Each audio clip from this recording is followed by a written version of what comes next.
Do it live. Okay. Well, No. we'll do it live. Fuck it. Running from something. Now, I thought saw you where it lies. Wake up with open eyes. Podcast commencing in Fucking thing sucks. Welcome to the You the Artist podcast. This is our third episode. We're stoked to be doing this, and even though it's our third episode, it's our first guest. Are you boys stoked? Yeah, We are stoked. Fucking right. Yeah, so today we've got our good friend, one of our producers, our pal. He's a family man. He's a drummer. He's a musician, all around, artist developer, manager, a guy at heart, Mark Schroor. Fucking right. Welcome, Mark Schroor. Thanks for having me, boys. It's good to be here. Good to be here in man. the backyard podcast. Podcasting. We are This in is the backyard. Thanks for having us. Yeah. This is the first podcast that has happened in this backyard. So That's awesome. wicked. Christening her. yeah, breaking a bit of hymen today, boys. Absolutely love that. In the big yard. So yeah, With a lot of space we want covered to start here. this off. If you want to dive a little bit more into depth about yourself or background surrounding music, if you just want to touch anything, recent projects, everything you've got going on in your life. Or like who you are. Yeah, lots is going on. Started drumming at a very young age, I think in 6th grade, and sucked for a long time, but got slightly better over the years. Went to college for some music production. Realized I loved that. Made a bunch of like pretty bad record recordings, like mostly of my own bands for years. Yeah. And eventually started touring a little bit. Joined a band from Toronto, like a pop punk band. Years sort of went by. Giving you the fast forward version. You guys can yeah, stop and we absolutely. can dwell It's on great. anything really interesting yeah. if No, it for sticks sure. out. And then if we want to go back, then we'll go We'll back. back. Yeah. And so the fast forward version is like spent some time touring with a few different bands in the sort of the rock world. For a little while I toured with some Christian artists, and that was cool for some reasons, and not my cup of tea for other reasons. And then did some like hip hop for a little while as a drummer, and all through this was sort of recording records for whoever was interested to record. Did like did some like metal records, punk records, some gospel records, some native Canadian Cree language albums, like literally didn't know almost about that. anything, Sweet. like a lot of like very diverse sick. projects. Some were awesome, some were less awesome. A lot of it was just sort of growing as a producer. All through this was sort of touring with bands. Some of that was going really well. There was over these years, there was always a few wins here and there and a whole ton of sort of disappointment along the way. And for me, I've always described music as being like, you're able to keep your head, like if you can keep your head above water, you have a lot to celebrate. Like I felt like I'm almost 31 now, so it's been like 13, 14 years, and I feel like for most of that, I can celebrate by saying like I barely kept my head above water the whole way. Like I've survived. Like music feels like it's a lot similar to like survival. I know it's nothing though. like Yeah, for sure. on like a personal and an emotional and a mental level. I think in a lot of ways, and then like within the last 5 years, I feel like country music saved me, and I started playing a lot of country. I didn't start as a country fan, but like the people I was hanging out with, the people that like brought me into that world, the guys that called me, the first drummer that called me for a gig in the country world, we're still friends. He calls me for gigs the odd time. I try to throw some his way, and it's been like a super cool community. So I've done like not only country music, but like for the last 4 or 5 years, it's been a lot more of that. And I say like I love doing that I love country music for the people in country music, and like I definitely dig them. I've gotten to really love the music, but it's like I've realized it's the same thing I love about any other style of music is like the people who make it, the stories behind them. Absolutely. And so I'm at 31 now. I'm a family man. I spend an average year would look like I would do probably 60 to 70% of my schedule would look like producing and 30 to 40% would look like touring as a live drummer. And then this year's obviously very different. And right before COVID-19 happened, me and my good friend Eric decided to start as artist managers, and we had this really great year planned out of all these live concerts we were going to get booked for this artist. And so we're like, hey, we know how the business runs, so trust us. We're going to help lead you forward into this year, because we got lots of good things happening. And then so we signed off on an artist management agreement, and we were very excited. This was a new world for us. And then like 3 weeks later, like I started seeing like the Junos cancel and the NBA cancel. I'm like, oh, so like this year is not going to be A year. Where we expected. I thought I had a good plan for this art. Like I convinced somebody to trust me because I knew what I was doing. And 3 weeks later, I have to admit, I don't have a clue what I'm doing anymore. Like everything I thought was going to happen this year has not. And it's been a very, it in a lot of ways reminded me to get back to the priorities of like why people listen to music. And we've spent, as managers, have spent a ton of time focusing on those things. And as a result, it has been a very like fruitful year, even though it's been a real shit year in a lot of other ways. And so that's most of the, that's sort of the fast forward version of what the last 15 years looked like. It's been like a lot of drumming, mostly self-taught, a lot of producing, and over the last 4 or 5 years, I think really sort of found a place where I'm regularly sort of trusted to work on music that I really enjoy, and that it took sort of 10 years to get to a point where I was routinely working on projects I really believe in and drumming for artists I really believe in, and that on top of that, like listeners actually enjoy. Like there's a lot of albums I made when I was 20 that I like really loved that nobody else did. But that's part of the process. One you did with Eric, super sick. We listen back to some of those projects. Everyone, we'll have a few beers, listen back to like our 20-year-old recordings that were like, why are there so many time signatures in this chorus? Definitely like those are the roots. Like that is what made us want to get into music. No, that was was super cool though. Like that those tracks you showed us, I think it was on like Bandcamp or something. They were super cool. They still exist. And we've even just recently on a country song we used one of our old math rock songs as a reference, because we're like that 1 7/4 rhythm that we used in that song, we can tease at that in this pop country song, and we did. And the average listener would not notice, but I'm very satisfied that we can sneak in a little bit of like technical math into the background of what a lot of people see as this really tiny box, like 4/4 kind of. We're playing in 4/4 or 6/8, and we're playing within. You got 3 minutes to sort of get to your point, and it's cool to like see how creative you can get, knowing that there are certain limitations, and so absolutely. We still pull out a little bit of math here and there. You know, it's not all it's not all lame country. No, there's lots of good stuff Which about is so it. cool that you can like blend in those little pieces of like genres that you used to work in, be a part of, and stuff into like something that seems to be so like mainstream and popular for a lot of people in country. So that's like wicked to have those like little touches, you know. You guys would be very, very stoked to know that there's a country artist right now that he built his career as a songwriter. So the benefit in doing that is so he gets these big royalty checks because other people record his songs, and so he can decide to be an artist, and he doesn't really have any rules. He doesn't give a shit. So he just he records songs he wants.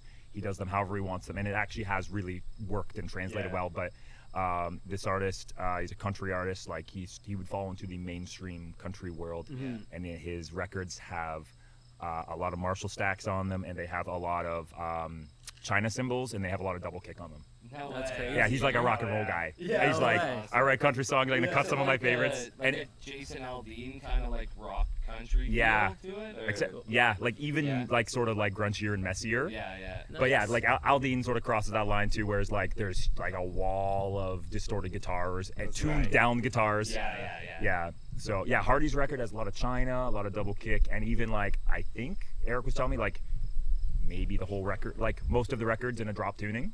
Yeah. So it's like that's sick. cool. Yeah, like it's cool to see people just doing what they want. Like this guy for sure grew up in the scene. I we gonna hear a country breakdown anytime soon? Is that gonna happen? It's okay. I was talking about this actually just a couple days ago with a guy. I saw a guy just at a patio, out at a patio having some beers, and there was a guy that had like a beard down to his ass crack, you know, or lower, like It wrapped. yeah, It yeah. went around the body. Yeah, exactly. And you never know if that guy, you never know if he's like really into metal or like really into bluegrass. Yeah. Because they dress identical. Fine line. Yeah. Fine And so it line. turns out he's really into both. Yeah. And I was like, okay, that makes sense, yeah. And It wasn't even Or 50 it's on the line. and so we got talking a little bit, and actually it is becoming I'm hearing a lot more of the, I would not say like I'm not gonna like, you're not gonna hear like a metal breakdown in a country song, but I'm starting to hear so much more of the like you get to the last chorus and there's what country would be like a breakdown, and it just goes to a big halftime feel for half the chorus and then picks back up. And I feel like it's very rare to hear that like in a radio song, and we're hearing like more. I could probably pull up like 4 or 5 songs I've heard it in recently, and it's like, yeah, it's a little less grungy, it's a little tighter and like poppier, but it's this big like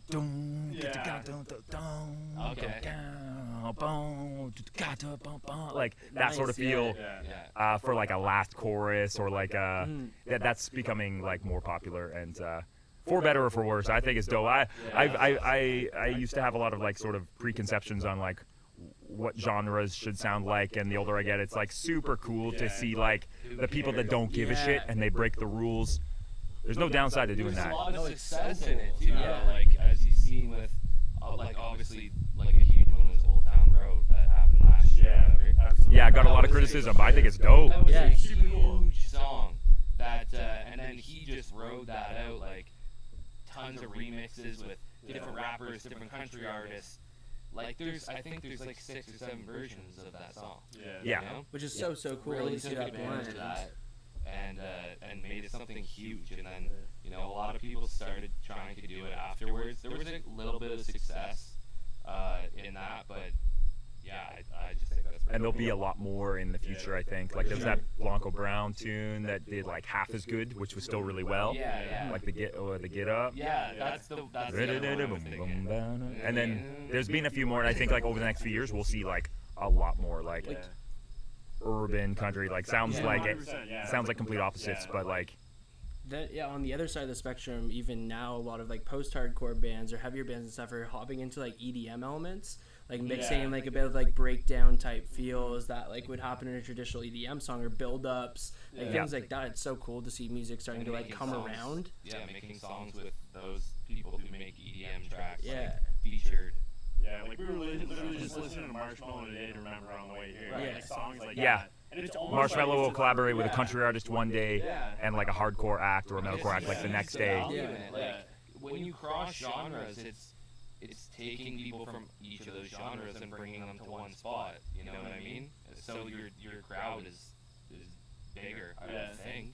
Yeah, as long as you don't like completely butcher it, which like some people will always hate it, and that's okay. Yeah.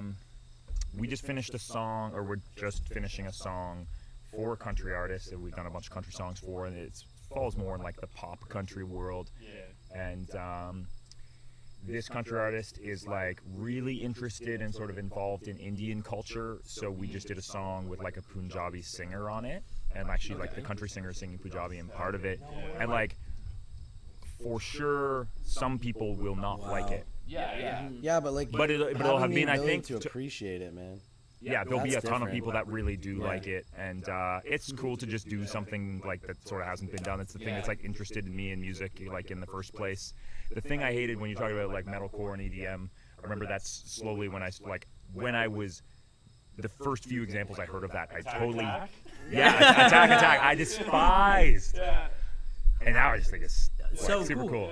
I listened back to Stickly. I was like, this track actually goes pretty hard. Like Yeah, it's a great track. There's a lot of really good stuff. There's obviously stuff that I don't like the amount of like tuning on the voices. Oh, yeah. Like it's just like too much. The synth is a little. That's what it was back then, though, man. Yeah, no, exactly. Yeah. I was gonna say, That was cool for a little while. It's almost like it's going back to that time, like incorporating EDM elements, like adding synths back into stuff. Like, because for a long time, like in like the 2010s, like it was kind of gone for the most part. Like I guess like Underoath was still kind of doing it. aside from that, like there weren't too many like mainstream like metal bands that were incorporating like synths and stuff like that. Now you're starting to see it a little bit more. Yeah, I mean, Wonder Years had that little Weedly album. album. Like the easycore kind of thing. Yeah, that was like a bit of a thing for like a year or two. The but... Wonder Years did one album with it, and they're like, nah, this isn't a thing. Even what's that? Hot Mulligan. Like, Yeah, big time. A couple of their new tracks have had that synth sound, and they're like more pop punk. So they're kind of bringing that into pop punk music. And I don't know. At first, when I was listening to it, I was like, yeah, it's kind of cheesy, but like.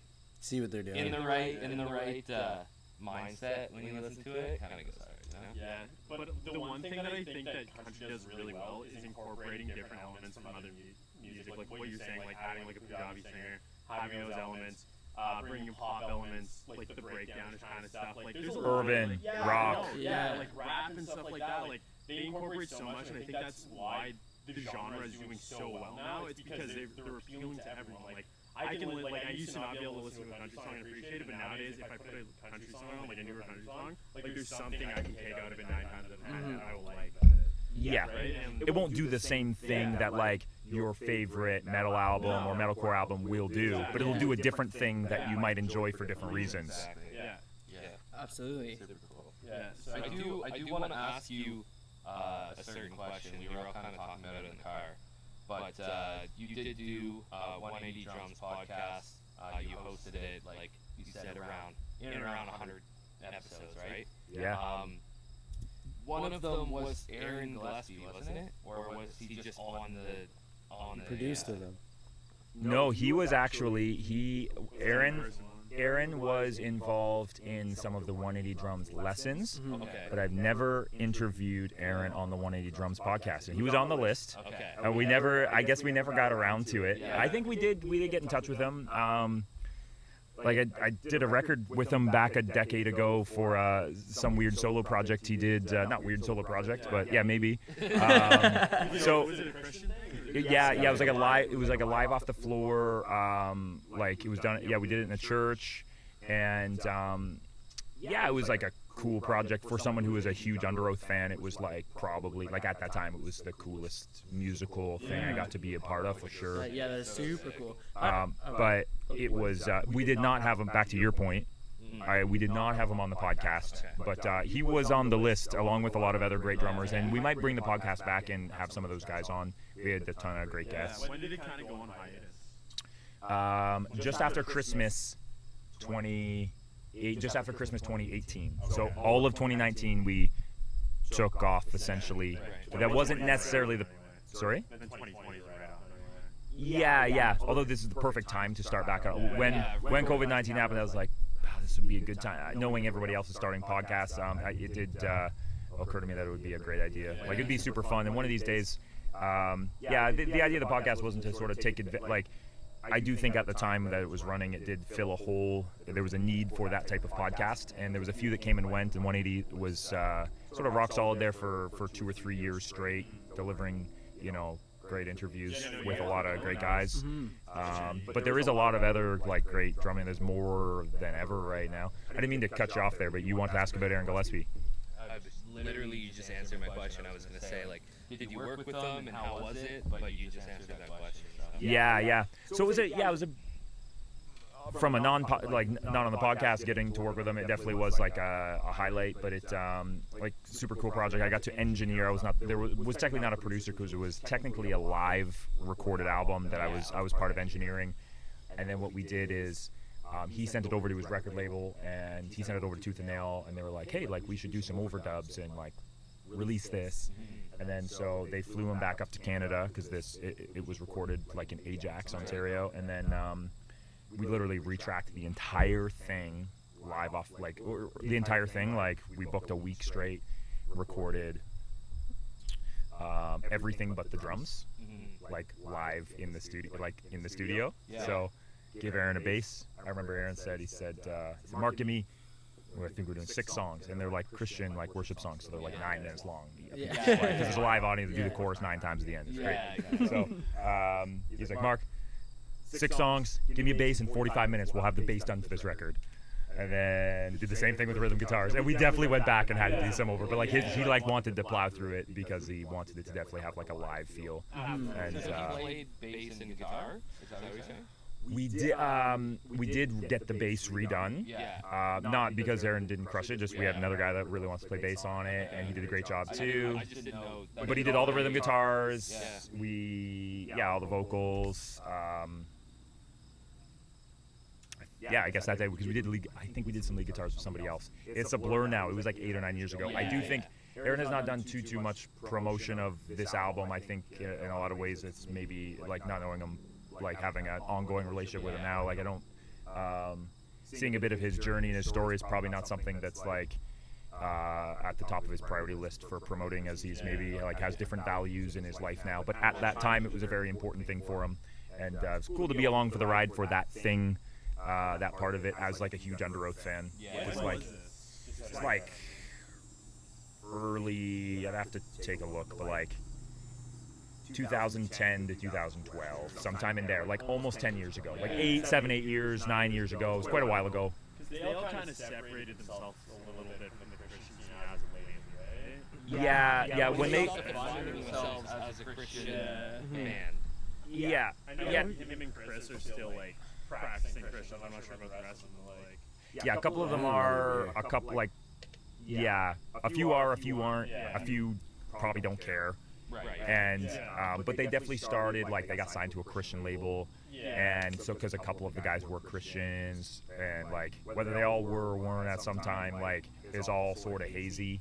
It's very clear that some value it very heavily as a very important part of their life, but it's also very clear that like some of them like it's not, and so it's super cool. What I think like, one of the biggest I think take homes from like a band like Underoath that I think is very cool is like usually people with that opposing of opinions and values can't like get in a room and get along. And obviously they did break up for a while, but I found it like very cool that they got back together. And we're like super cool with like let's just make music like we still have more in common than we don't. And I think like that's like a cool, like I was like super pleased to hear that like that they could whatever settle any differences they potentially did have at times, mostly probably surrounding religion or lifestyle or whatever, and just to be able to come to a place and say like, hey, like we all love what we do, and like still like or love each other or whatever. Like you know, some of my closest friends in my life, we view certain things in life like drastically different, and they're still some of the closest people I have in my life, and that's like I think that's a cool thing. I think that's sort of the shitty thing, not to dive into like politics or anything, but hear the term cancel culture like thrown around all the time with like people just getting like rode off. I've seen it. Seen a country artist that was doing some much more successful country artist had chart topping songs and stuff in Canada, and he said the wrong thing recently and he lost his record deal. Wow. And Shit happens that fast, man. and it's such a shame that like now that guy's like sort of being cut off to like have like open honest conversations and like growth and stuff like that. If you just like choose to cut somebody out of your life, it's like you're losing that opportunity to like you know, I obviously there's some differences that are not worth celebrating, but there's a lot of like room to meet in the middle on things and talk, and if you're just going to cut someone out, there's no room for that anymore. And so not to dive too far into that topic, but it's just while we're sort of on it, I think coming back to Underoath, I think is a wonderful thing. It's a great example of a bunch of guys just getting together because they have this really big thing in their life in common, and regardless of what else we don't agree on, like it's okay. I think that's very cool. So I think I completed the circle there, and then you were gonna go on to that something a few minutes ago. We were talking about 180 drums there, and I was just gonna say, how did you get involved in that and like go about doing that? Because that was really cool. Like you get to teach people drums online virtually. I actually took 180 drums when I first ever tried to like even learn music. 180 drums was the first thing like I ever got into, so I always thought it was really cool that you were doing that. Yeah, very cool. Yeah. Yeah, that's sick. I didn't get into any of the there was a few guys that did all of the lessons. The guy that founded the company or co-founded the company ran, I think, almost all of the lessons, and then he did the podcast and he brought on some really big guests. And he was his name's Jake Nicole. He's like a serial entrepreneur. He's an insane drummer. He's like could be a career drummer, no problem, but he's got bigger fish to fry. He wants to grow businesses, and make a lot of other things happen. I think in some ways maybe he would feel limited if he stuck to just drumming. But yeah, one thing that he was really passionate about, he started a drum company and started bringing in some really great drummers and did a ton of lessons. And then he started a podcast. And as far as I know, I wasn't aware of any other sort of long form interview podcasts with drummers until the 180 Drums podcast. And so he ran it for a while, and I reached out to him because, and I was a buddy of his, we actually knew each other a little bit through like the Christian music scene, through some of those events like the Aaron Gillespie one and stuff like that, and we got to know each other a little bit. And even though I was no longer a part of that world, I really liked the guy, and so kept in touch with him.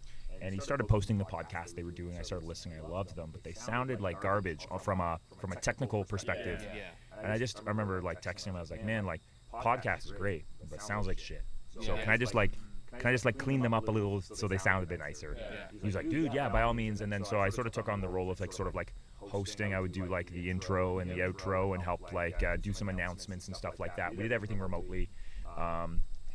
And then he asked me eventually, and I knew it was going to this sort of place. And for me, I've never really felt like I'm a great like communicator. The idea, like most people, the idea of like public speaking is just like absolutely terrifying. But I knew he was gonna ask me one day if I wanted to like start interviewing guests, and it like terrified the shit out of me. My first interview was with a guy named Mike Sleeth, who's like drums for Shawn Mendes and a lot of other great Canadian acts. Second one was with Stephen Wolf, who's played on like 20 or 30 Grammy award-winning albums, and like guys that are like, I would like, at the time actually before that, I would actually like pay money to try to contact some of these guys and try to like take a coaching call. And on a couple occasions I actually spent like $150, $200 an hour to like learn from a couple of these drummers for a 1 hour session online sort of thing. But like some guys I really looked up to and like sort of scared the shit out of me to like talk to them. Yeah, and then all of a sudden you're getting to do the interview and like you're conducting it and you're not paying for it. Like then I realized as long as you're doing it in a public setting like a podcast, you can have all of your favorite drummers on. You can find a way to get in touch with them, invite all of them to be on the podcast. Almost all of them will say yes, and you get to ask them the exact same questions you would if you were like paying them for a coaching call. So I feel like I got like tens of thousands of dollars worth. So I did the podcast for free for a very long time, for like the first year and a half or so. I was just like, I just want to be a part of it. And then eventually they offered to sort of like cover some of my costs for some of my time for doing it. And then, but yeah, sort of the same. Eventually it sort of, I just took over running the whole podcast eventually because Jake, the guy that started it, being so busy building 180 Drums and also starting to build other companies on the side. He's built a couple other very successful companies on the side. He just needed a bit of time to do some other things. So I took over the podcast, and for me, I set up the podcast in a way I wanted to be a part of it, and I sort of thought like I had no expectations. I didn't care if I made any money doing it. I didn't care if people listened. Like it was great. A lot of people did listen. It did have a pretty good following, which made it very nerve-wracking in the beginning. But for me, the goal of like I wanted to try to. I was at a point in my life. This was probably like 4 or 5 years ago. I really wanted to start like seeing improvements in sort of in my own life. I wanted to start improving on some basic skills that I feel like were lacking in my life, and like being a better communicator was something I just thought like, if nobody listens to this podcast, if I don't get paid a dime, if I embarrass the shit out of myself nonstop, if I slowly get better, if I do it for like a year or two straight and I'm less bad, I don't need to be great, if I'm just like less bad at it, it was probably time well spent. And is one of the best decisions I have made was to do that, because becoming, and I still don't think I'm necessarily amazing at it, but becoming a better communicator improves your like personal relationships in your life. It improves your professional relationships, your relationships with your children, your like your parents, and I think spending a lot of time interviewing people had really helped with that. And and it was something that, even though I got paid, it was definitely more successful than, even if it was not as successful as it was, I still would have been very grateful to be a part of it. So it was definitely a win-win to do it in the first place. So yeah, I think that's so crazy too, just to touch on the fact that like you're a touring drummer, you're playing in front of like a bunch of people, and you have some sort of stage fright. Like sure. That's so crazy, because like everyone's up there kind of, I guess, in a sense admiring you, and that's something even I think all of us feel anytime you get on a stage, no matter how many people you're in front of, like you feel some sort of like like you're a little bit scared or a little bit frightened, nervous or whatever, and like it's so cool that that's not something that everyone just like gets over. It's something everyone faces, right? Yeah, and I think like you can get more used to it, but like for me, it hasn't gone away. I'd say like I still get nervous every show I play. Played in front of just like small bar crowds, and played in front of 5,000-10,000 people at some of these big festivals, and a couple really cool, I guess, points based on that. I guess one is on nerves and one's on like the big shows aren't necessarily more enjoyable than the small ones as much as they appear to be in your mind. Like you dream of playing on big stages with thousands of people. So in almost every single situation, it's your best interest to put your best foot forward and do your best job. But there's the odd time you're doing like some cover gig that you signed up for and you're a little less stoked on. And I would say the only time I've been like less nervous for a show is when I just sort of like care a little less. And that doesn't happen too much. I think if I don't think I'll care much for the show, like if I don't think I'm going to enjoy it, which that's sort of rare to happen. But if it's just like a certain situation, if I just don't dig the music, it's like, even if it's paying well, it's sort of like, I'm doing a bit of a disservice by signing up for it if I'm not gonna like care about it as much as somebody else. Like that person deserves a drummer that will care. So for the most part, and obviously it's not like make it sound like I got tons of offers from everyone to play, but from the ones that sort of come in, I sort of go with the ones that obviously like you really did with or exactly whatever, and it does like it becomes so much more fun and so much more meaningful, and you get so much more nervous when you're, and it doesn't matter what size it is, like if you're playing to doesn't matter how many people you're playing to, but if you're something you've put a ton of time into and you really want to leave a good impression with the people you're playing with or to the audience, like it I get really nervous. I play with a country artist named Eric Ethridge a lot, and we run I put a lot of time into the show. We work out a lot of like cool looking stuff on stage, and we do a lot of just dying over there. and we run a lot of like a pretty extensive like track setup that I'm in control of as a drummer. There's times I'm like playing with this hand and I have to tuck the drumstick under my arm, so I'm like playing, and then we go into a spot where the tracks pause or they keep running, they sort of loop, and the singer's talking, and he's telling a story to the audience in the middle of the song, and I have to tuck the stick under my arm, keep drumming, and hit and then trigger them to come back in once I know he is done. So I not only do I need to drum, but I need to know where he's going to go with his story enough, or at least be able to sense when he's about to wrap up, tuck my stick under, and make sure I hit the right button on my laptop. And if I don't, like, we're sort of fucked. Like, like the show's like sort of over if I don't. Those moments make me like insanely nervous. That's not like that's getting to the point where it's like you're not even like that's not even a part of drumming, like, which is really crazy to think about. But even for our stuff, like, but it is. Like even just having to change the click is enough. Like, because like Rye's got to change the click every song. And make sure everything's on. Because if it's not, if you don't do it right, you pick the wrong click, and you count off the song at the wrong speed. And that happens sometimes. That's really shitty when it happens. Can you imagine just one button just like that in your whole production? Like, you're the production value as well. You know what I mean? Not in your whole show's just. You're the bus driver. You're definitely the bus driver, and then we're sort of at, like with that example, like we're at the point where ideally you just bring in somebody else to do the tracks and the things like. Larger artists go out with a tracks operator so the drummer doesn't have to be touching laptops during the show. And so we're in the awkward in between phase where we're like, we sort of can, sort of can't. Is it working financially? Exactly.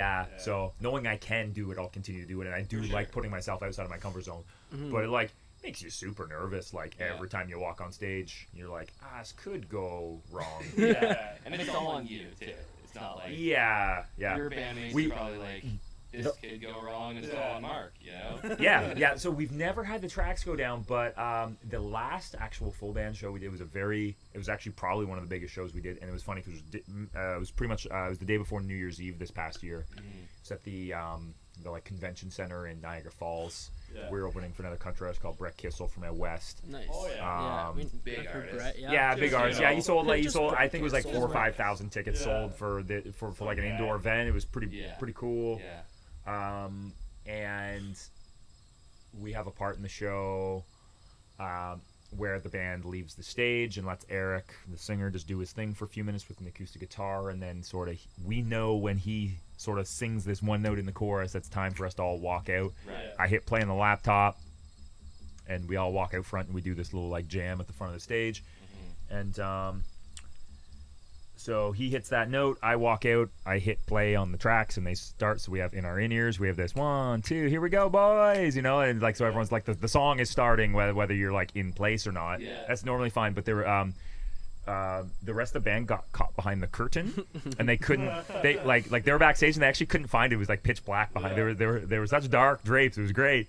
And sometimes they have like a security guard with a flashlight with you, which is awesome. You think it's like a little redundant, but this is the exact example of. Till you get the dark curtains. The band was literally like scrambling. The guitar player who starts the song off. So he's like they're like scrambling to get out. They didn't get out in time. So Eric, he relies on so he hears like the click track and in the voice of God say, hey, so intro 2, 3, 4, and then the guitar's supposed to start, but the guitar did not start because he's like scrambling behind a curtain. We're in front of 5,000 people, all lights on us, sort of thing. And they like scramble, they run out, start the song late, but all of the tracks are like way out of time at this point. And it was like, it was a pretty bad moment, but still. Most of the audience members like did not know what was going on. Like for us, like in our we're like literally having a train wreck. Like I'm just like this could not be worse right now. And like people are still like just having the best time. Oh yeah. So it is. Yeah. It's good to remember that like no matter how like there are some shitty things that happen on stage that everyone notices, but like a lot of the ones you think are bad, people don't really notice. I'm impressed by like what you can get away with. That makes me a little less nervous. Yeah, for sure. Can you? We know the story, but like for the other people that are watching and stuff, it's a pretty funny story. But the burn your feet story. Oh yeah, that's a really good story. Can you tell that one? Yeah, another one of probably the biggest shows we did with Eric Ethridge. So it's like the So I guess what should be taken from this is actually the big shows is when the most goes wrong. So you should be more nervous for the big ones, not because there's more people, but just because for some reason that's where the things go wrong. I guess July 1st, I think it was 2018, Canada Day. Big event. It's called Trackside Music Fest. Who was playing? I don't know. A bunch of big American acts, and we were one of the opening acts. We were on the main stage, huge audience, big catwalk. It was like a 40 to 50 foot thrust out that goes right in the audience. And for those shows, actually, on a logistic level, you actually have to plan out. We actually had to add time to our tracks, and it was good we did this. Like our music director had mentioned that. Okay, so Mark is going to do so in the show I do a drum solo on a floor tom and a cymbal, and I do it at the very front of stage, and the rest of the band. That's sort of like I guess my moment to do a cool thing. Or completely dicker it, like I don't know, but actually the impressive thing is like sort of beforehand we during our sound check we mapped it all out. We actually timed it out and realized we needed like 4 more bars before the solo started because I had to get out to the end. So we actually had to rearrange our song a little bit to accommodate for a much larger stage. Gotcha. And actually the reason that festival has not happened again is because it was so hot that even though like 13 or 14,000 people bought tickets, like only half of them showed up because it was actually so hot. Oh, really? Yeah. So it was actually like the hottest weekend of the year. Wait, which one was this? What show was it? This was Trackside in London, Ontario. Was that the one where the bass wasn't working either? No, it's a different one. That's a different one, yeah. That's a good story, There's always too. stories. There's always stories. There's a lot of good stories, yeah. So anyways, we get time to do this thing, and it was so, like, we always wear pants and, like, wear, like, leather boots and stuff on stage. It's a cool look. Yeah. People like it. The boss likes it. He likes it if you look cool, so you look cool, you know? I used to, back in my, like, punk rock and metal days, I wore some pretty stupid shit on stage, but now, like, because there's a boss paying me, I look cool on stage for the first time. Anyways, it was the first time we were like, guys, like, we could just wear shorts. I know it's not as cool of a look, at least for this style of music. It's, like, not an acceptable look on stage, but, like, today it's fine. So we're all wearing shorts, so I didn't even tie my shoes. Like, everything was just burning hot. Anyways, get to the point. There's a solo. the lead singer, we finished the song, the lead singer's, all right, everybody, I'm going to welcome my drummer, Mark Schroor. Give him a warm welcome. And that's my cue. And the backing tracks are rolling and getting more intense. And this is my time to, like, run to the front of the stage. And I start drumming on a mic stand. And it's cool shit if you haven't seen it. Or, like, the fans seem to like it. You do a lot of cool stuff. And so I get out there and, like, as I step out from behind my drum kit to start running up there, my one shoe kicks off. And I was like, I'll just do a barefoot, no big deal. So I kick the other shoe off. I start running up, and I got 50 feet to run. And halfway down the thrust, the catwalk, it goes from, like, the shade of the top of the stage and then, like, pure sun, and it's a black stage. And immediate regret. I was like, this is so hot. It's like the feeling of walking on hot sand in Costa Rica, but it's like 5 or 10 degrees hotter probably. Like, instant pain. It wasn't discomfort. I was like, it's painful. It's painful, but we're on track. Just smiling at tears. So there's tracks playing, so you can't you can't just stop or, like, run back. Like, there's no other option. And I sort of fully bought into it. I guess I could have, like, tried to set up 20 or 30 feet back, but like, people were already amped that I was right up front there. Like, you have a ton of people shouting at you, like, stoked. So you're like, fuck it, I'm gonna sacrifice my feet right now. And so if there is a video, and if you watch it, you can sort of tell that I'm like, if you had watched any of the other, like, times I've done this, you could tell, like, I have a sort of this good power stance I can stand in, and it's like, it's a good, it looks sort of cool when you watch me do it. And you could tell that I'm, like, trying to look cool, but I'm consistently, like, skipping my feet and, like, rolling onto the sides of my feet, and I'm just sort of, like, doing this awkward dance the entire, like, it's like a minute and a half long. Yeah, a minute and a half to 2 minutes. Finish it, run back to the drums, and as I start running back, I'm like, the bottoms of my feet are blistered. Like, I'm done. I could barely. We had 3 more songs in the set, and, like, I drummed. You can't tell, but I was drumming on the far side of my foot. I was hitting the kick drum pedal. The front of house guy was like, "Your kick drum got so much quieter. Like, what happened? Like, I couldn't get your kick drum loud enough in the mix." And I was like, I could barely play it. They brought a medic in and, like, had second-degree burns all over my feet. Big ice bath, and I was like, I was done for. I was like, stoked about the ice bath.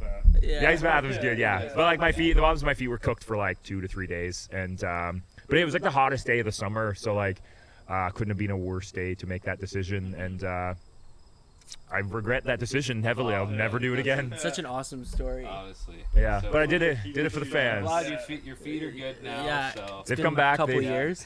feel fantastic. Still walking. Yeah. So that was a good story. The no bass solo, that's a funny one. I guess I'll tell that real quick. So we're, like, the only band in country music that, like, it's really pop country. Like, we're really like pop rock country, and it's cool. We love it. It's super fun to play. Fans love it. We don't go with a bassist, and we're, like, one of the only artists ever that doesn't use a bassist, and we put the bass on tracks, and nobody knows this. It's amazing. You, like, finish your show, and you go, like, the other band that you played with comes up to you, like, hey, great set.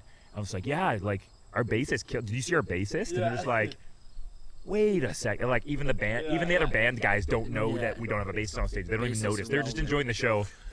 But anyways, so we always thought we were gonna get this pushback for not having a bassist, and then we, like, never really did. And then there was one show, like, our tracks have always worked, but there was one show that our bass track didn't work for, like, most of the show, and the amount of positive feedback we got on that show specifically, I was like, and it made me realize, I'm like, not only do people not realize there's not a bassist on stage, but even when the bass isn't coming out of the PA system, like, people still don't notice. And I was like, yeah, these country fans are pretty tuned up. Like, they're just having a good time. Like 12 a.m.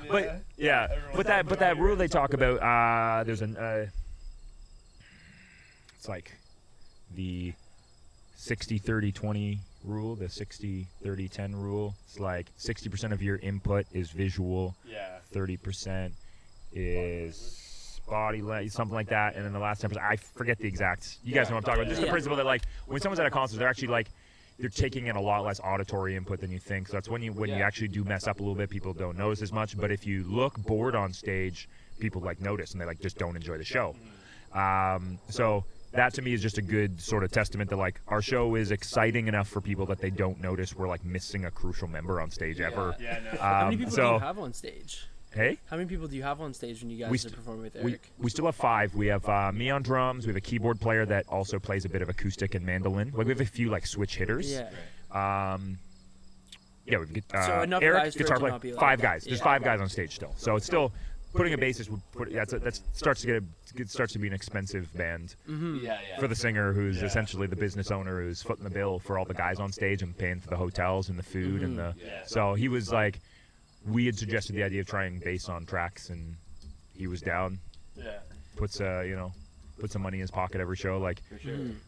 There's like even the Fever does that too, like. There's some fantastic bands that do it. It's like not something to be ashamed of. Like, there's a 3-piece band, and they only have one guitar and a drummer, and then Jason as just the front man. Yeah. And that's it. Yeah.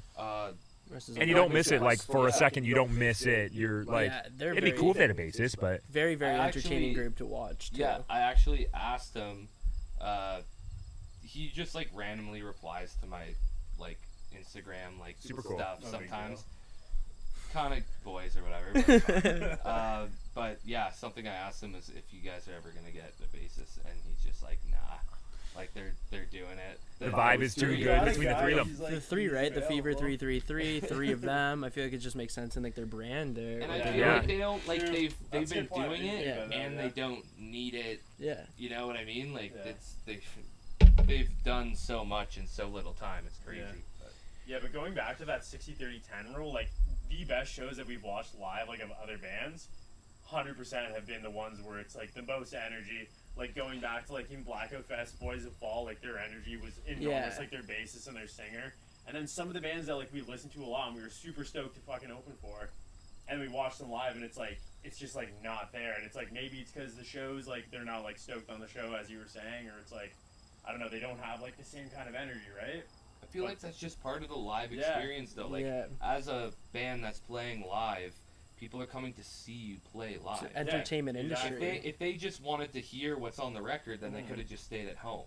Exactly. I feel like there has to be some sort of a show, which just you're seeing really your good favorite at. performer in the flesh, though. When can when be you like do something all different. your drum stuff at the front, like someone we look up to is like Jason Alon from the Fever, Let Live. He does like a bunch of that stuff. So it's a monster on stage. Yeah. we tried to. I mean, we're not as crazy as Jason by any means, but we try to. You do your version of it. We keep our energy up and try to keep moving as much as we can, and I think, I mean, we do get a lot of praise about our live performance, and I feel like that a lot of that has to do with how we are on stage. And it's ever evolving too. Like we kind of became super conscious of it. Yeah.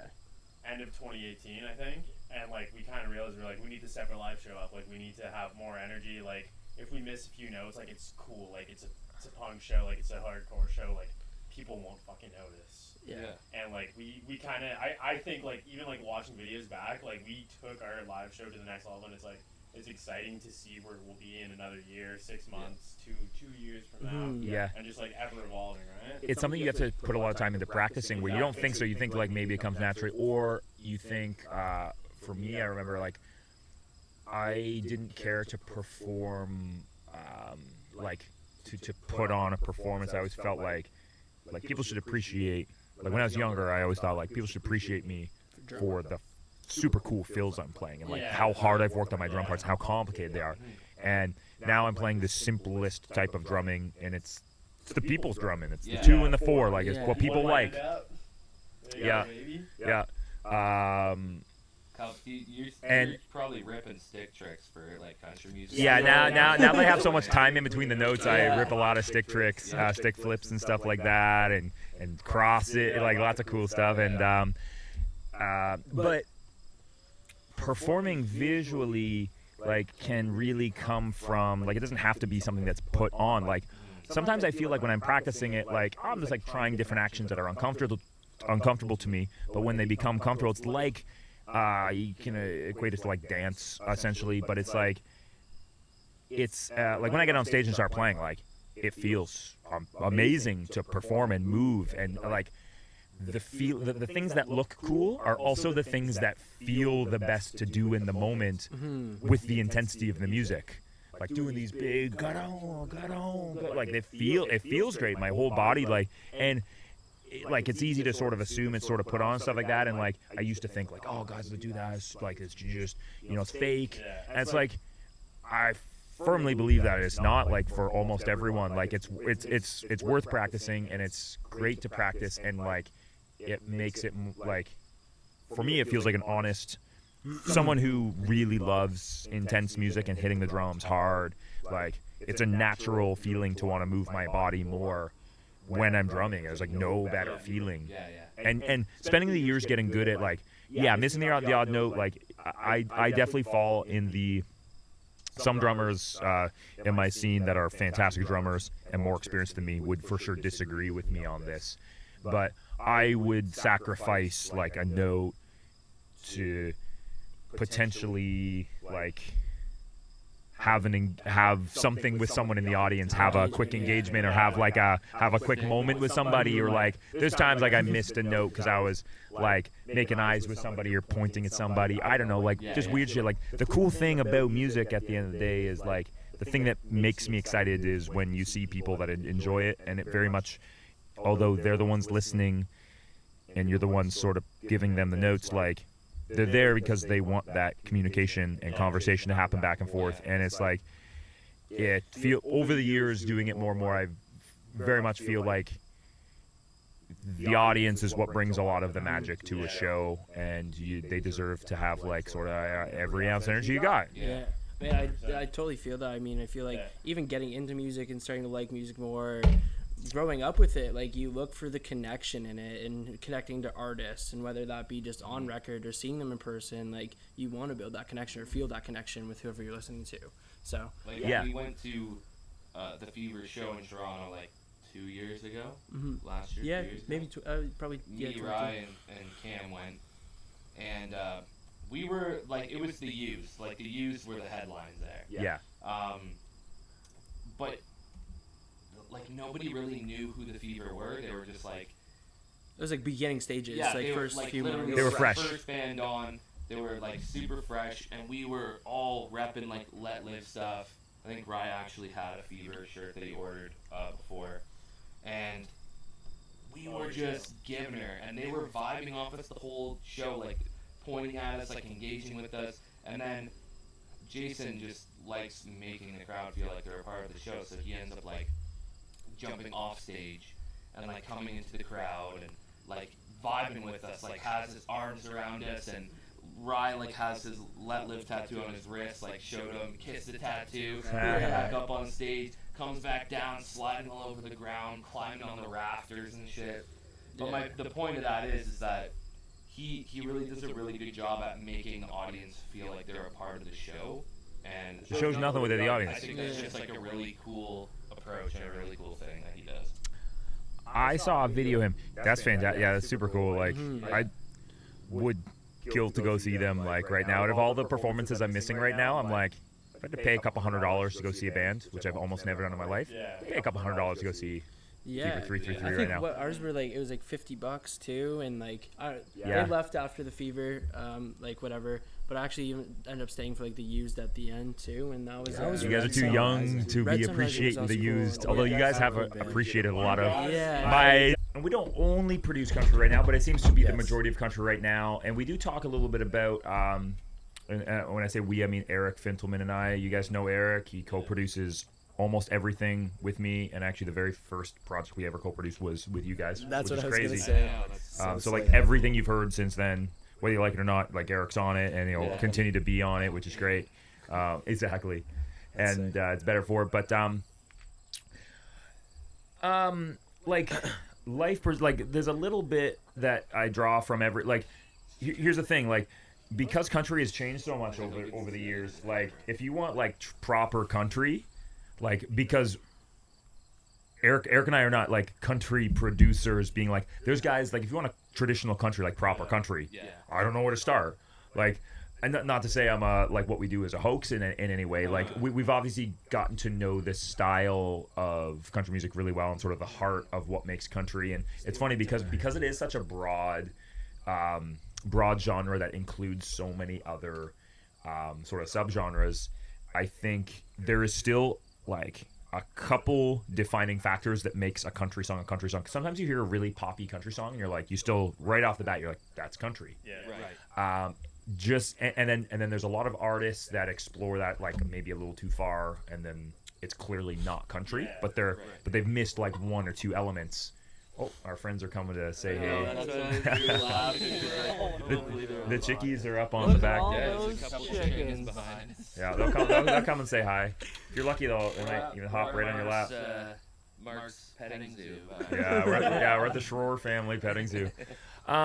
So like because country has changed a lot, like we're able to draw a lot from the different styles. Like something I've drawn from like the Christian and gospel world doing a lot of those sort of records is like the vulnerability and the like the emotional, like trying to convey emotion in a song. I think a lot of Christian artists do really well at that because they're exposed to it a lot more. Just like when they perform, there's a lot to take from because a lot of Christian performers that maybe perform in church, stuff like that, like they get comfortable like breaking things down and like and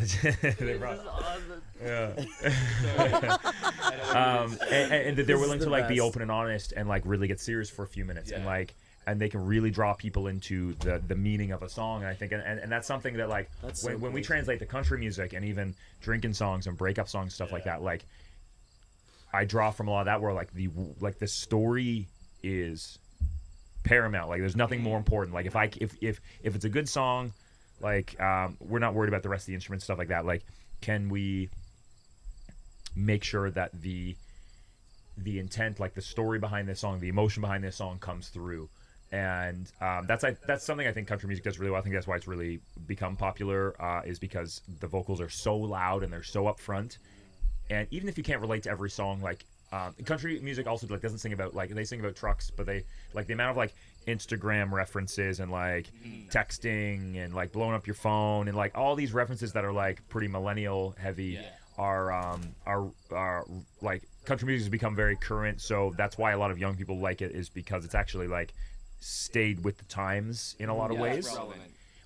Where I think like there's so much great rock music, like straight up like rock music being made today. But one thing I feel like, because the stories of the songs are not up front and maybe in some ways like hasn't become as relevant to today, I think maybe that's just why there's less rock listeners.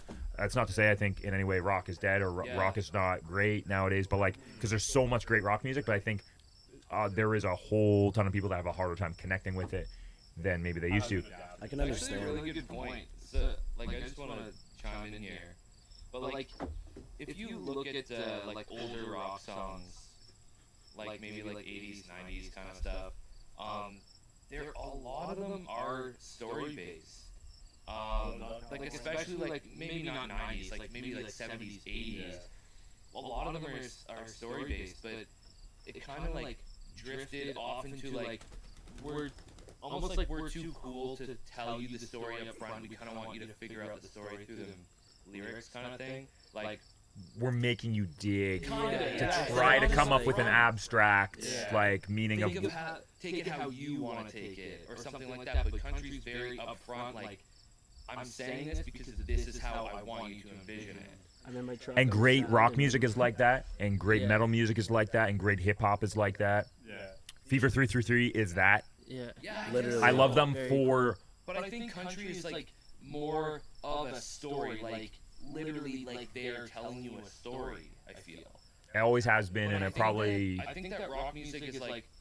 Okay, when you say the Fever, I'm kind of thinking of there are very like story based songs that they have, but not all of them are. And not story based, but the lyrics are incredibly like they're very visual. Visual. You're picturing things. They touch on stories that nonstop. have happened. But there are certain songs where he actually is telling a story. I think it's Inglewood is the song that I'm thinking of. Yeah. It's a really cool song if you don't know it. Yeah, Inglewood's great. Yeah. But that is a song he's singing about how he grew up in the slums of LA and like, you know, what happened there and what he saw and what his friends went through. And I guess, I don't know, just hearing that story, I think of like stuff that Johnny Cash used to do, very like monotone vocals, right? Like not very appealing, I would say. Yeah, they're not overly exciting but vocally. The story, and you're staying intrigued and you're staying like in it, and I think that's why a lot of people like Johnny Cash. But Yep, a lot of it is just effortless. Like it pours into you. Like a good song sort of pours into you. Certain styles of music you have to dig. You have to dig to get to it. And I think that's important too. Like most of my favorite metal records, like I had to dig through the lyrics and try to make sense of what they were talking about. And that appeals to a certain type of fan. And that's why I usually like heavy music fans. They're not like casual fans. Like they live for it. Oh yeah. I live for it. Like country music is for the masses, and so it sort of pours into you. Like a good song, good story, like one listening, and you're like, you got most of it. And I would say like, and that's not to say that it's just different. And I think there is what I notice more, back to your original question, what I notice more, like, how has it made me a better producer? I've realized that all the styles of music are like only 1 or 2 or 3 small details away from being the exact same thing. Like we start producing like a country rock song, and we're pulling out like a lot of like the guitar tones we would when we were working on like your record. We'll pull out and like a good melody, like put it this way, we just did I just produced and mixed 2 what I would say are like fantastic remixes of 2 country songs, like pop country songs, and we did them straight EDM. And then you're like literally like you're lifting the banjo, like you're taking the banjo part and you're like writing it out on a synth. You're like, that's sick. Like a good melody is a good melody. And then like you get the, like, rather than the big rhythm guitars that hit in the chorus, you find this big like sawtooth like synth that kicks in. And then like you realize it's like you're just taking that, like, and you could like I thought this would be a very cool experiment to do. I just haven't had the time to do it. But like, take a really good song, like in its purest basic form, just like a words and a melody and a chord progression, and then like produce a funk soul version of it, produce like an EDM version of it, produce a metal version of it. There's examples for sure. There's enough examples I've seen like sprinkled in around social media of guys that like took the same song and did 5 different covers of it. But it's like you realize. So what it has done is just made me realize that like most styles of music are just a lot more similar than we think, and the things we like about music are pretty similar. Like, and that goes with like in any style of music. Recently, working on this song with some Punjabi singing on it has given me a fresh perspective on. I have no idea what you're saying, so I am comping and editing and working on your vocals strictly based on how satisfying the syllables sound and the tone of your voice and the texture and the air on your voice. And something Max Martin, who's produced, I don't know, wrote and produced 100 of the songs you either love or hate, but they're all like the most digested songs in the world. Taylor Swift, Katy Perry, Backstreet, like as early as like Backstreet Boys and stuff like that. Yeah, he's got like over 100 hits. Probably, yeah. But something he talked about, so he's of Swedish descent, so he obviously knows English like pretty well at this point. But in watching some of his production, I watched a few videos of him talking about his approach to production. I'll wrap this up real quick, but he was talking about like because he like English doesn't sort of fall into his head as quickly, he's not paying attention to like, and this goes against everything I said about telling a good story in a song. But it fits when you think about pop music. Is like a lot of time it's pretty surface level. Some of the lyrics don't actually make sense. But it's okay because it sounds really cool. Like an example that always comes to my mind is, and this wouldn't fly in country music, but it'll fly in pop music. Ed Sheeran, "Shape of You." I'm in love with the shape of you. We push and pull like a knit do. It's not a lyric. It's not a sentence. You can't say that. You can't get away with that on your essay. You can't text that to someone and they would not know what they mean. They don't know what you mean, but it sounds dope. And any other combination of words that would be proper English does not sound nearly as cool. And so you get a guy who's of Swedish descent, who's a fantastic producer, and he's sitting there listening to the vocals, and he's just comping based on, that's a cool sounding thing. I'll put that in there. Like that's what he spends. And he says that he actually uses like as a like what could be perceived as a weakness. He uses that as a strength. And pop music is the thing that people like about pop music is the vocals. Like regardless of whether you might not care or relate to what they're saying, they sound cool. Like the vocals, the execution, how tight they are, how punchy they are, how they go from being really punchy on this word to really like smooth on that word. And you get a guy that like, if you know English too well, like if English is your first language, you might dwell on the wrong aspects and think of like, well, he mispronounced that word. Where Max Martin, being of Swedish descent, speaking Swedish first and English second, like isn't paying too much attention to like, how does this actually make sense, and is paying more attention to, does it sound good? And I know that goes against my last point, but it is an interesting. So my perspective has again shifted after working on a new style of music, and now I have a whole new appreciation for just like, because when I'm comping and tuning and producing a vocal for someone who's singing English, which is 99.9% of the songs I've ever done, I'm focused on like, oh, that word was sort of like sounded weird. You would never say that way. It sounds mispronounced. And sometimes that's cool and sometimes that's not. And it's up to me to decide whether it sounds cool or not, I guess. So, does that answer your question? Yeah, entirely, bro. I didn't expect the initial answer of like, well, I guess was kind of your main point was like the emotion that you grabbed from other genres that you were able to put into country and things like that. Yeah, I think that's a big one. Like how the artist or how you can help them convey their emotion. I think that's very cool. Yeah. And I think that's what separates you from a good artist and a good band. Personally, I guess, yeah, it's well, your ability to connect with that audience, that other person, that listener. Yeah, what I've spent more and more time doing as a producer is like I pay less and less attention to like all the other details and like way more attention to like, are you saying what you're saying like well? Are you like, getting that across? Like, do I believe you? Like.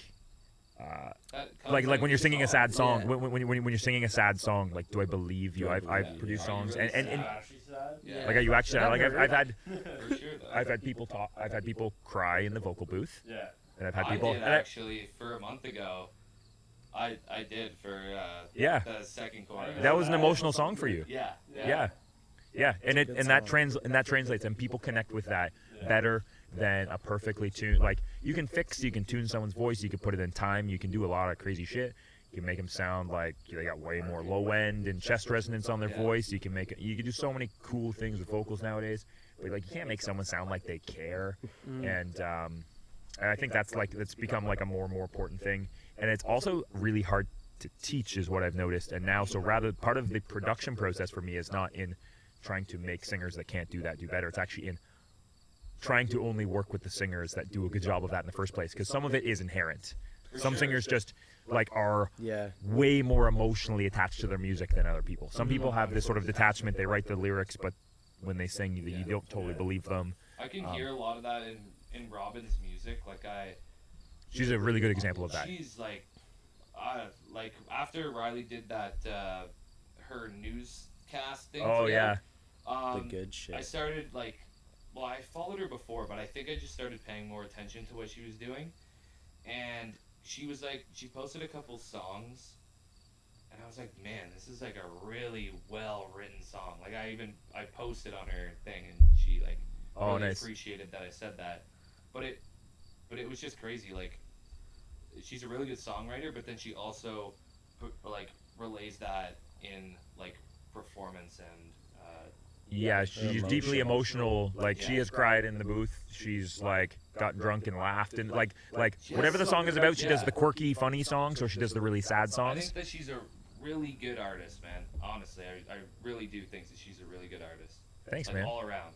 Yeah. I think that you picked a good one. But even if she was on her own, she would be. Without us, she's fantastic, but it's a blessing to get to do work with her. And we were just talking, my wife and I were just talking today about how we took a risk on because sort of getting into the artist management world is sort of you're signing up to sort of put a ton of time into something and sort of make no money, at least for potentially a long time. Yeah. And so as a family man with lots of diapers to buy and gymnastic lessons and a mortgage and salt for the pool and groceries and shit like that, and chicken feed for the chickens, if there's still any left. We had one get snatched up by a fox.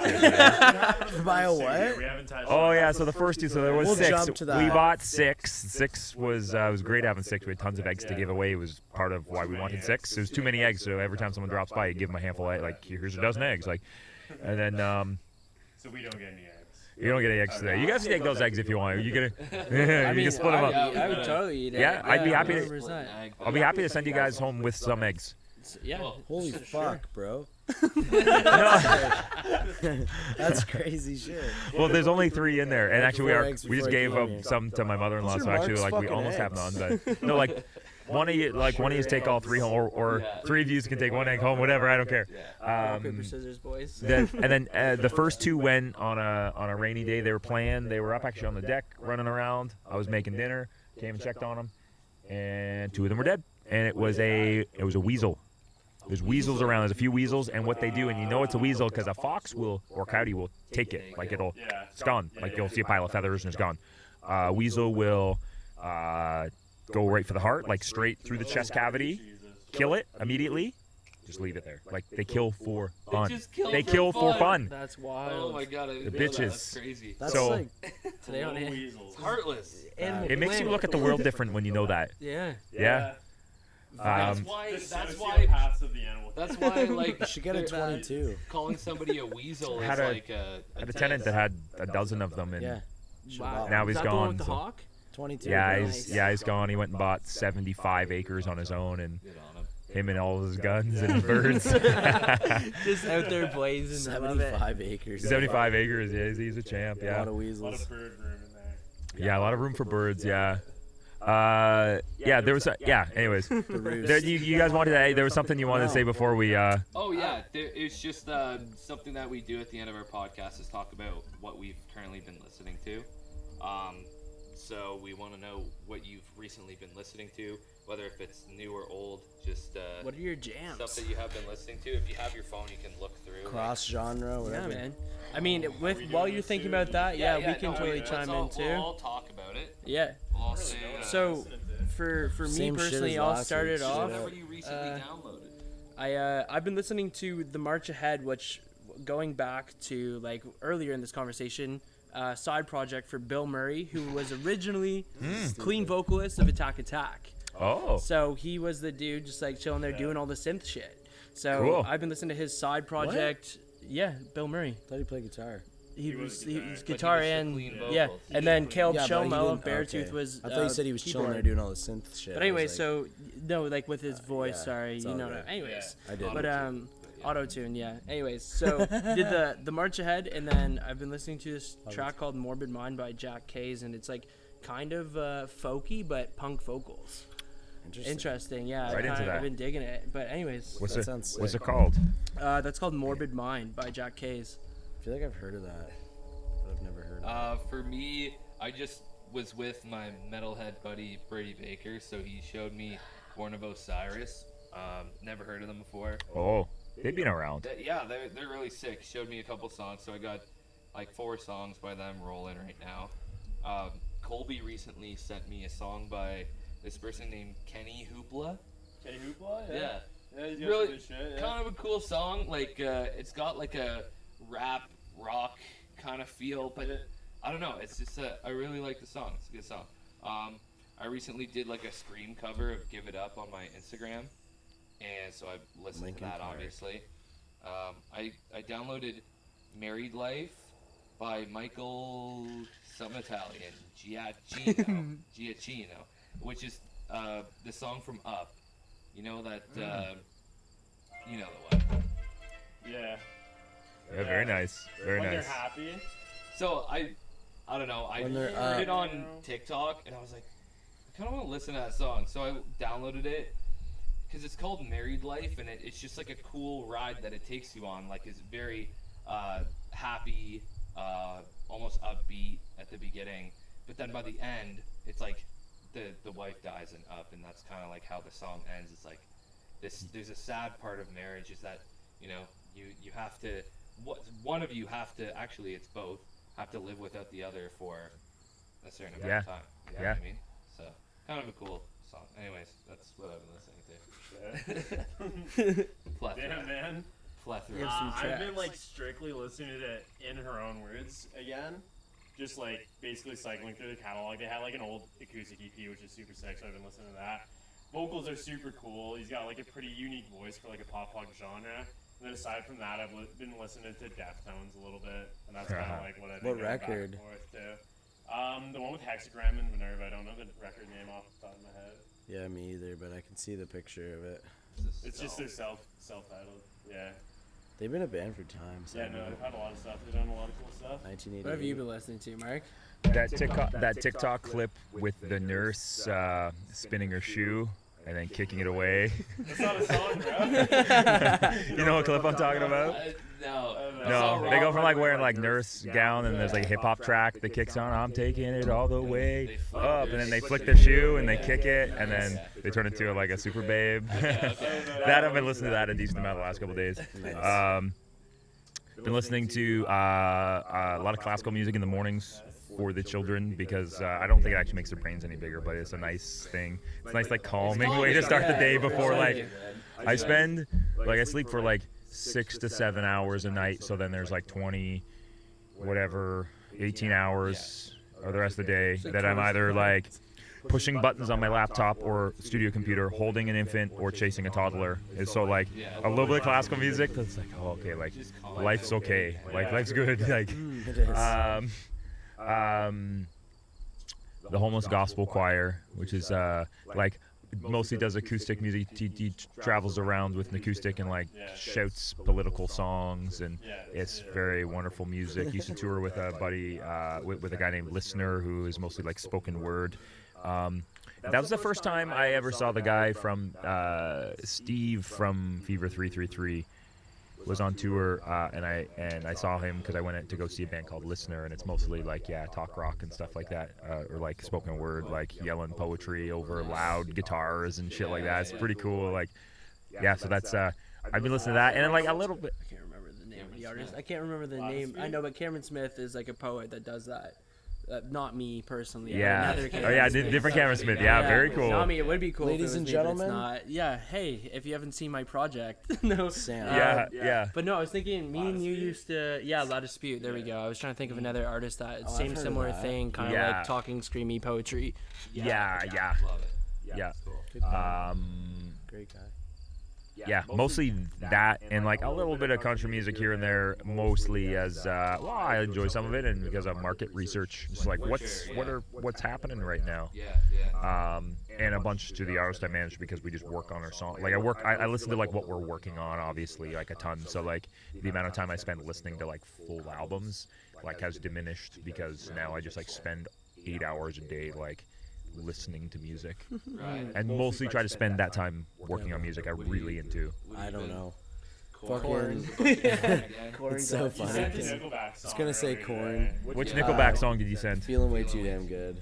It's off of their 2003 Long Road record with like 2003, 2000. Oh yeah. 2003. That's the record with I like. hate that hook, like, but I love Nickelback. It's like it's one of the worst of them. Mark, that's the record with like the "Figure You Out" song. I like your pants around your feet.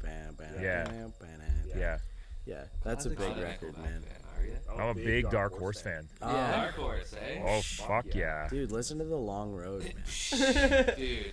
That record's so good, Mark. Swear to God. Yeah. 2003. Okay, so that's what you're If listening you've to. never like listened He to doesn't stop that listening to one, it. It's been Silver the Side whole Up's time we really know good, it. man. So is like All the Right Reasons. I think everything before Dark Horse was good, but I see why they made Dark their Horse. last good album, in my opinion. It is, but I see why they made it that. Regardless, Nickelback's sick. Yeah. This is a very sick Big band. bandwagon. The Devil Goes Very Down sick to band. Georgia Seeming or everybody whatever. hates. The Guitar Hero 3 final song. You know that song? The What? Devil Goes Down to Georgia? Final Guitar Hero 3 I know it song. very well. We played it in there. Nickelback covered that recently. Wow, I Like, did they're not know that. I They're did not the know only that. ones to. Really, eh? No. Probably not. No. For the last 2 years, we've been doing like an EDM country version of it yo. during Eric Ethridge's set. Yeah, it's No way. very good. I'm not just saying it's very good. Highlight of the set, I would say. We have an insane fiddle player that plays with us. That's That's so Oh cool. yeah, because it's like a big fiddle track, right? yeah, but